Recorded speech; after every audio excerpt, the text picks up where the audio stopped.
Le parc des oiseaux concentre son attention sur les premiers jours des calaos à bec noir. C'est la première fois que le parc voit cette espèce se reproduire. On avait déjà eu de la reproduction de calaos, mais c'était des calaos terrestres, notamment les calaos d'Abyssinie, comme on peut voir au spectacle.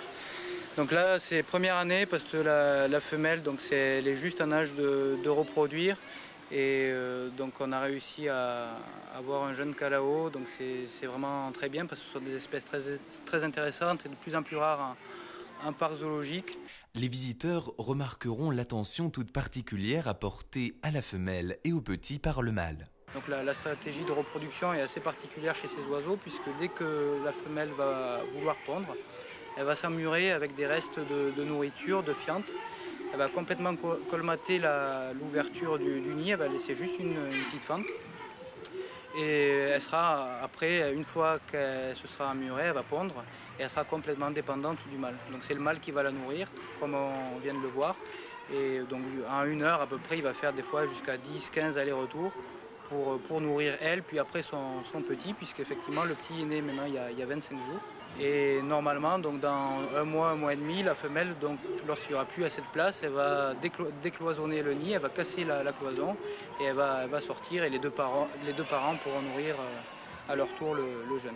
Pour sa première année de reproduction, le couple de calao à bec noir a donné naissance à 2 petits. On a préféré retirer un œuf pour que le petit soit élevé à la nurserie. Comme c'était la première année qu'elle se reproduisait, on ne savait pas trop si c'était une bonne mère ou pas. Et on lui a laissé un œuf pour qu'elle puisse élever son jeune tout seul. Au début, notre petit calao avait 8 repas. Donc on commençait à 7 h et on finissait à 22h30, 23 h. Donc effectivement, ça demande beaucoup de travail pour un petit oiseau. Mais bon, on aime beaucoup ça. Par exemple, les premiers jours, il avait 25% de son poids. En ce moment, il a 50% de nourriture par rapport à son poids. Voilà, réparti sur 4 repas. Donc c'est vraiment très important ça, la prise de poids. Après c'est effectivement beaucoup d'observations. On va toujours bien regarder notre oiseau, voir s'il va bien. Là il est dans une première couveuse, il va aller dans une deuxième qui sera un tout petit peu moins chaude, à 33 degrés.